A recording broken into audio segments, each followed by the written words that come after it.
ये क्या पूछा था, हाउ टू कंट्रोल स्लीप। देखो, स्लीप कंट्रोल के लिए, वेयर इज मंथन थर्टी? स्लीप कंट्रोल करने के लिए पढ़ने से पहले अच्छी स्लीप लो। ऐसा मत करो कि पढ़ाई के चक्कर में सो ही नहीं रहे। पहले रात को आराम से 8 घंटे की नींद लो, मतलब 8 या 7 घंटे की, जितने में भी तुम्हारा काम हो जाए। उसके बाद पढ़ाई चालू करो।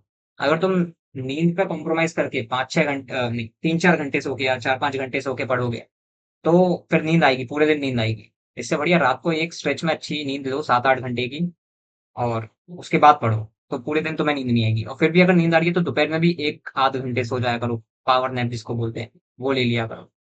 How to handle mental pressure while preparing? Mental pressure while preparing. Yes. तो ये काफी ज्यादा डीप डीप क्वेश्चन है। क्वेश्चन है, बहुत ज्यादा deep इस question। पर मैं यही कहना चाहूंगा कि टेंशन मत लो ज्यादा। अपने फ्रेंड से कनेक्टेड रहो, अपनी फैमिली से कनेक्टेड रहो। अगर बाहर रह रहे हो तो घर वालों से रोज बात करो। घर में भी रह रहे हो तो भी घर वालों से रोज बात करो। और अपने दोस्तों से जरूर बात करो। तुम्हारे कुछ दोस्त तो होंगे जो जेई की प्रिपरेशन कर रहे होंगे, चाहे वो कोचिंग वाले हों, स्कूल वाले हों, पड़ोसी हों। तो उनसे बना के रहो। कभी ऐसे उनको कंपटीशन मत मानो अपना, कि ये मेरा कंपटीशन है, अगर मैं इससे बात कर लूंगा या इसको अपना बता दूंगा कि मैं क्या क्या कर रहा हूँ तो क्या ये बात आगे निकल जाएगा। ये सब भावनाएं मस्तिष्क में आनी नहीं चाहिए। हाय भैया, मैं ना अब तक कुछ नहीं पढ़ा, मैं 11th में हूँ, तो मुझे पीडब्ल्यू क्या लाइव लेक्चर्स करना चाहिए और रिकॉर्डेड, प्लीज हेल्प। देखो, लाइव वर्सेस रिकॉर्डेड में तो, यूट्यूब पे अगर तुम बात कर रहे हो तो यूट्यूब पे तो रिकॉर्डेड मुझे ज्यादा अच्छे लगते हैं। क्योंकि यूट्यूब पे लाइव का कोई मतलब नहीं है। हजारों बच्चे लाइव देख रहे होते हैं। तुम लाइव चैट में कुछ भी टाइप करोगे, टीचर घंटा ध्यान नहीं देगा तुम पे। गलती से एक दो मैसेज हो सकता है देख ले।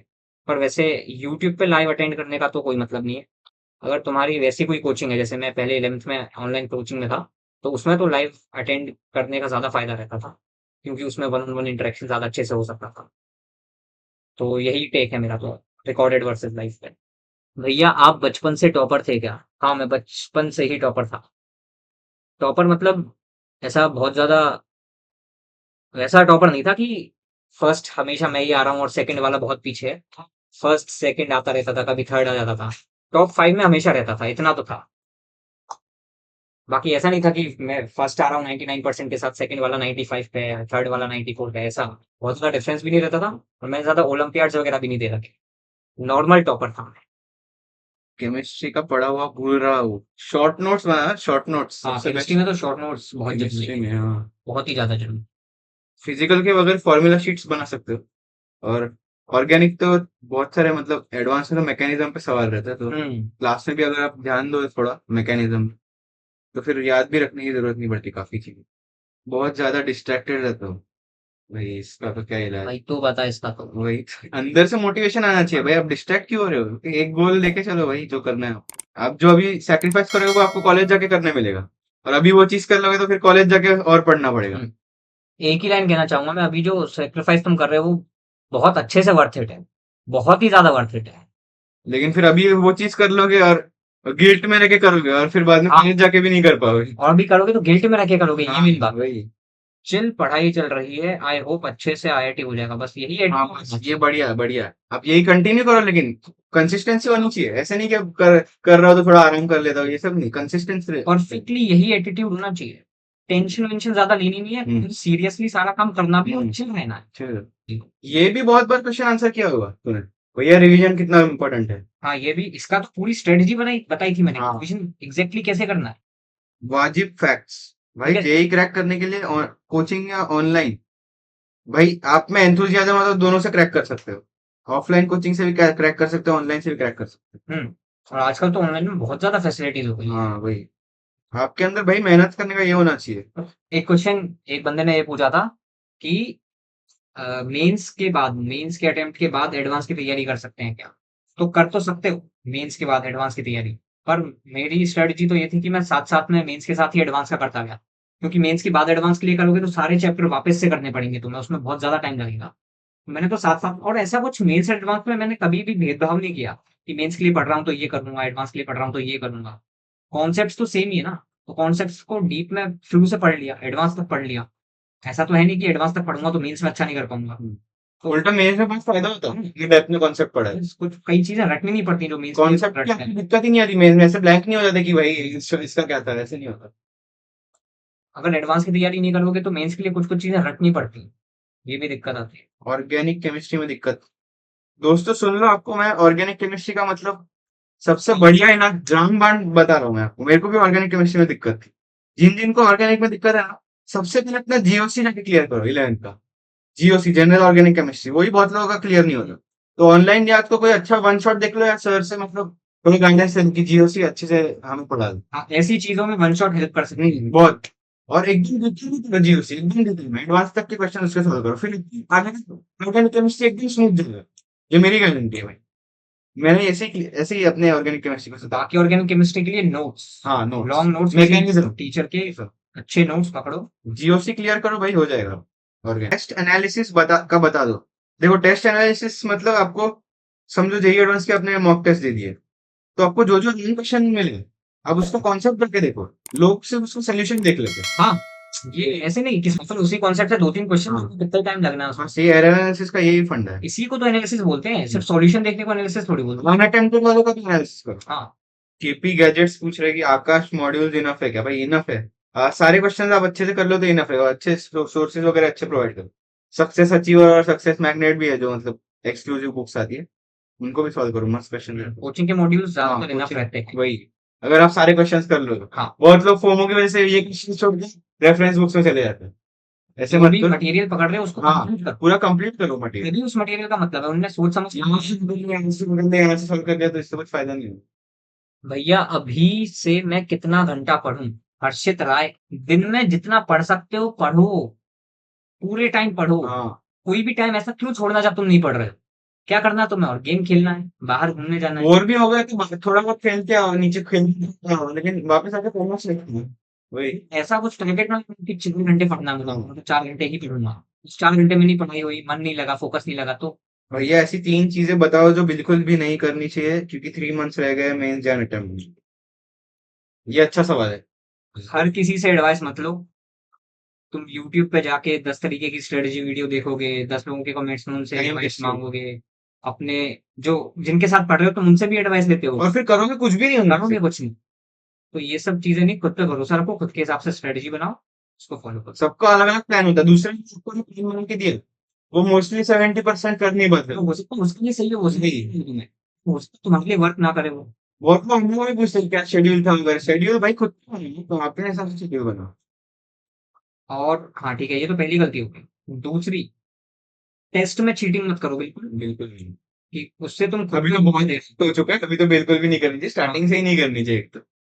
उससे तुम खुद को धोखा दे रहे हो और कुछ नहीं कर रहे हो। ठीक है, और तीसरा, क्वेश्चंस को अच्छे से करो, हाँ सिर्फ करने के लिए मत करो वही। कि सॉल्यूशन देख लिया, अरे ये तो आसान है, ठीक है मेरे से हो जाता हाँ है, एरर आगे एनालिसिस बढ़ो। जो बोला था हम लोगों ने वो ठीक से करो। क्वेश्चंस को अच्छे से करो और खुद को धोखा मत दो क्वेश्चन करने में, टेस्ट देने में, कैसे भी।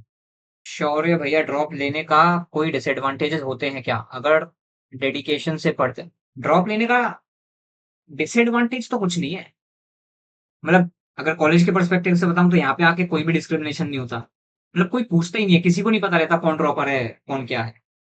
तो वैसे तो कोई मतलब वो कोई डिसएडवांटेज नहीं है। पर ड्रॉप तभी लेना, डिसएडवांटेज ड्रॉप का तब है कि ड्रॉप लेके भी तुम्हारा कुछ ना हो पाए। यहाँ पे भी कुछ लोग ऐसे हैं, इनका ड्रॉप लेने के बाद भी ज्यादा अच्छी परसेंटाइल नहीं आई थी, मतलब यहाँ पे नहीं, वो यहाँ पे कैसे आएंगे। कई सारे ऐसे लोग होते हैं जो ड्रॉप लेते हैं, उतनी ही आती है या उससे कम रह जाती है, या उससे थोड़ा सा इंप्रूवमेंट होता है। तो वो डिसएडवांटेज है। अगर आप डेडिकेटेड हो, आपको पता है कि आप, हाँ इस बार अच्छे से नहीं हो पाया पर अगले 1 साल में पूरी मेहनत करूंगा, अच्छे से डेडिकेशन के साथ पढ़ूंगा, अगर खुद पे इतना कॉन्फिडेंस है तो बिल्कुल ड्रॉप लो। मैथ्स का बहुत लोग पूछ रहे हैं यार, मैथ्स का देखो भाई, आप बहुत लोग डर क्यों जाते हैं मैथ्स से, क्योंकि मतलब कुछ क्वेश्चन, बहुत से क्वेश्चन नहीं आ रहे, फिर सोल्यूशन देख ले, सोल्यूशन भी बड़े बड़े रहते हैं, एक साथ देख लेते हैं इसलिए समझ नहीं आ रहा है। भाई स्टेप बाय स्टेप जाओ, मैथ्स मतलब बहुत लॉजिकल सब्जेक्ट है, ठीक है, अगर आप स्टेप बाय स्टेप जाओगे ना पेशेंस रख के, तो हो जाता है मैथ्स। आराम मैंने भी वैसे ही किया है, आराम से हो जाता है। और कॉलेज तो आप जेईई आराम से क्लियर कर सकते हो मैथ्स को। मैथ्स फिर भी नहीं हो रही है तो चैप्टर सिलेक्शन कर लो, हाँ कि भाई ये चैप्टर तो बिल्कुल ही नहीं हो रहे मुझसे, वही। तो छोड़ दो फिर। थोड़ा स्टार्टिंग में स्लो, ऑनलाइन में बहुत से वीडियोस जो टीचर्स बनाते हैं बहुत फास्ट फास्ट, कभी कभी एक बार सोल्यूशन कर देते, क्या अज्यूम करके कि आते ही उससे होगा। ओवरवेलम हो जाते हैं लोग। बड़े बड़े सोल्यूशन देख के भी हो रहा है, स्टेप बाय स्टेप जाओ, मैथ्स होगा, थोड़ा कोशिश करो। मैथ्स की मैथ्स हो जाती है, बट फिजिक्स दिक्कत देती है। फिजिक्स तो देनी नहीं चाहिए। फिजिक्स की दिक्कत, आपको विजुअलाइजेशन फिर अच्छी नहीं होगी शायद। हाँ आप ऑनलाइन वीडियोस देखो अच्छे मतलब वन शॉट भी देखो, लेकिन इंटरेस्ट लेके देखो। फिजिक्स मतलब बहुत इंटरेस्टिंग सब्जेक्ट है, हाँ, मतलब सिर्फ सीखने के लिए मत सीखो, बहुत प्रैक्टिकल यूजेस है फिजिक्स के। फिजिक्स के तो मैथ्स फिजिक्स तो कहीं आराम से कर देनी चाहिए। फिजिक्स में कॉन्सेप्ट्स का क्या है? बस can I improve my maths in last 3 months. देखो आपके बाकी दोनों सब्जेक्ट्स अच्छे हैं तो फिर कट ऑफ क्लियर हो जाए उतना तो आप 3 मंथ्स में कर ही सकते हो आराम से, उससे ज्यादा भी कर सकते हो अगर चाहो तो। भैया I am Ishan, any tips for final 3 months for January attempt. भाई रिवीजन करते रहो, जो भी आपने अभी तक पढ़ा है अच्छे से रिवाइज करते रहो, आराम से हो जाएगा। नए चैप्टर्स करने हैं तो ठीक है, इस महीने में और कर सकते हो, उसके बाद अवॉइड कर। और सिर्फ मेन सब्जेक्ट की पढ़ाई मत करो, हाँ एडवांस की पढ़ाई कंटिन्यू रखो। एडवांस की उसके बहुत फायदा होता है मेंस में भी। बहुत लोग सिर्फ मेन 2 क्वेश्चन करने लग जाते, बाकी लास्ट के हाँ, ऐसा नहीं करना। 1-2 महीने में ऐसा मत करो भाई, एडवांस के भी करते रहो, मॉक टेस्ट वगैरह देते रहो। आखिरी के 1-2 महीने में चलो हाँ। एडवांस के मॉक टेस्ट मत देना। हाँ भाई, मॉक टेस्ट मत देना, लेकिन पढ़ाई उसी लेवल की रखो, आपके नोट्स वगैरह रिवाइज हाँ। करते तो उसी लेवल। क्योंकि अभी मेंस का पैटर्न भाई बहुत, मतलब मैथ्स में तो बहुत ही अच्छे क्वेश्चन आने लगे। मैथ्स में तो बहुत ही, कुछ क्वेश्चन भाई एडवांस लेवल के भी आ चुके हैं मेंस में, जो पूरा मैथ्स में तो लेवल नीचे जा ही नहीं रहा है, ऊपर ही जाता जा रहा है। 150 के ऊपर स्कोर नहीं जा रहा जेई मेंस में। एरर एनालिसिस करो, जो आपके मिस्टेक्स हो रहे हैं उनको एनालाइज करो। देखो आप मिस्टेक्स एनालाइज करोगे तो कॉन्सेप्ट सीख चुके हो, मतलब अगले में थोड़ा सा इम्प्रूवमेंट नहीं चाहिए, ऐसा हुआ ना। ऑब्वियस सी बात है, अगर आप एनालिसिस कर और क्या, तो अगर आप 150 सैचुरेट स्कोर हो रहा है तो मतलब अच्छे से आपकी मिस्टेक्स को एनालाइज नहीं कर रहा, आपकी बार बार वही मिस्टेक्स होते जा रही, वही टॉपिक्स की। तो कई बार मैंने बताया कि एनालिसिस करो, एनालिसिस करो, मार्क्स इंपॉर्टेंट है इसका। टेस्ट देने से अच्छा, टेस्ट देने में मार्क्स जितने आए आपको उससे अच्छा इसका एनालिसिस इंपॉर्टेंट है। बिल्कुल। मोनिका अधिकारी कह रही हैं भाई या ऑनलाइन से बहुत बैकलॉग बन गया है, सॉल्यूशन बता दो। ऑनलाइन की वजह से नहीं बना है वो बैकलॉग, तुम्हारी गलती की वजह से बना है, तो अपनी गलतियां सुधारो। अभी पहले तो जो अभी चल रहा है उसका ध्यान दो। ज्यादा टाइम दो भाई पढ़ने को, हाँ, आपने कम टाइम दिया होगा कभी ना कभी, इसलिए बैकलॉग बना, तो वो गलती वापस रिपीट मत करो। तो सबसे पहले अगर नहीं झेल पा रही है इतनी पढ़ाई, तो सबसे पहले कोशिश करो कि अभी जितना चल रहा है कम से कम उतना पूरा आप करो। उसके बाद धीरे धीरे करके और थोड़ा टाइम बढ़ाओ और कोशिश करो कि अभी जो चल रहा है उसके साथ साथ धीरे धीरे पुराने कुछ दो चार नहीं, मतलब धीरे धीरे करके पुराने चैप्टर्स जो बैकलॉग में वो धीरे धीरे कवर। जेईई एडवांस के क्वेश्चन हो जाते हैं बट टेस्ट में मार्क्स इंप्रूव ही नहीं हो रहे, तो फिर तो अटेम्प्टिंग स्ट्रेटेजी गलत है आपकी। एरर एनालिसिस भी नहीं करते फिर आप। हाँ, एनालिसिस करो ना, टेस्ट। एरर एनालिसिस नहीं करते, मतलब जो गलत क्वेश्चन हुए उनको, उनके कॉन्सेप्ट्स जाके अच्छे से सीखने, तो आपकी वो मिस्टेक सेम दोबारा नहीं होगी और आपके मार्क्स इंप्रूव होंगे। सिंपल सा फंड है। तो कई बार बताया, एनालिसिस करो कि भाई तुम्हारे मार्क्स क्यों नहीं आ रहे, ये मैं तो नहीं बता सकता हूँ। तुम एनालाइज करोगे पेपर को तब तुम्हें पता चलेगा ना कि तुम्हारे मार्क्स क्यों नहीं आ रहे। मार्क्स तुम्हें इंप्रूव करने के लिए हम कैसे बता सकते हैं कि हमको फील्ड पता होनी चाहिए ना, आप क्या कर रहे हो, वो आप ही सबसे अच्छे से जानते होंगे, इसलिए एरर एनालिसिस करना जरूरी है। आपने 9 से प्रिपरेशन स्टार्ट की थी कि 11 से की थी? 11 से मैंने भी 11 से की। और दूसरा, केयरलेसनेस की वजह से बैकलॉग बन गया है मगर पूरी कोशिश है कि पूरा करने की। Should I quit? भाई क्विट तो कभी नहीं करना चाहिए, तो करना ही नहीं है कभी। क्विट तो कोई भी सिचुएशन में नहीं करना है। और केयरलेसनेस की वजह से हुई है तो अभी केयरलेसनेस मत करो। आप बहुत सारे वीडियो देखो कि कैसे बैकलॉग क्लियर करे वगैरह, ऐसे उससे कुछ फायदा नहीं होगा। कुछ फायदा नहीं है, एक ही काम करना, पढ़ाई करनी है। पढ़ाई करो भाई, और कोई तरीका नहीं है भाई, बैकलॉग और कोई तरीका नहीं है। और बहुत लोग सिंपैथी भी देते हैं लोग कि मतलब बैकलॉग, अरे भाई कोई बात नहीं, आपकी गलती की वजह से बैकलॉग क्लियर हुई, आप मान लो गलती, अपनी गलती मान लो, हो जाए वापस मत। जो गलती मानते हैं वही दोबारा नहीं करते। हाँ, अगर आप गलती नहीं मानोगे तो आगे भी वही गलती करोगे फिर। लास्ट मंथ कैसे हैंडल? रिवीजन अच्छे से रिवाइज, रिवीजन और मॉक टेस्ट, एनालिसिस और एनालिसिस एनालिसिस बहुत इंपॉर्टेंट है। एनालिसिस 3 चीज है भाई, 3 चीजें बता, हाइलाइट्स में डाल देना। रिवीजन, मॉक टेस्ट और मॉक टेस्ट का एनालिसिस। बैकलॉग वन शॉट कर सकते हैं। बैकलॉग एक भी बार नहीं पढ़ा है तो मुश्किल होगा वन शॉट से, आपको समझना मुश्किल होगा, लेकिन आपकी अगर कैपेसिटी अच्छी है समझने की तो मैंने भी 2-3 टॉपिक्स के वन शॉट में किए थे। ये सारे आईआईटीएंस 2 साल पढ़ते हैं या लास्ट मंथ में भी ज्यादा पढ़ के अच्छा आईआईटी निकाल सकते हैं?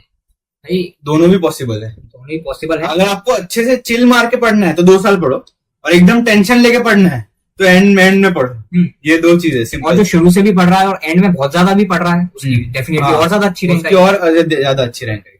चिल मार के आपको 2 साल निकालना है पढ़ाई के साथ साथ, तो आप पूरे 2 साल पढ़ो आराम, मतलब कंसिस्टेंट रह के। कंसिस्टेंट बुलाओ भाई। बिहार से कितने लोग हैं? बिहार से बहुत लोग हैं, काफी लोग भाई। अब पढ़ो तो आपकी जगह मैटर नहीं करती कहाँ से हो, कहीं से भी हो आप पढ़ लो। बहुत लोग कहाँ से आए भाई, आप- रिमोट एरिया, मेरा रूममेट स्मृति वैली से, बताओ। स्पीति वैली से है भाई, नेटवर्क भी नहीं आते उधर। हिमाचल प्रदेश। वहां जाने में 4 दिन पूरे लगते हैं यहाँ से। हाँ, पूरे 4 दिन ट्रैवलिंग में लगते हैं सिर्फ। ऐसी जगहों से भी लोग आते हैं, तो रिमोट एरियाज। मेहनत पे ही डिपेंड करता है सब कुछ। आपकी जगह, आपका बैकग्राउंड, आपकी फैमिली, ये सब, इन सब चीजों से नहीं फर्क पड़ता।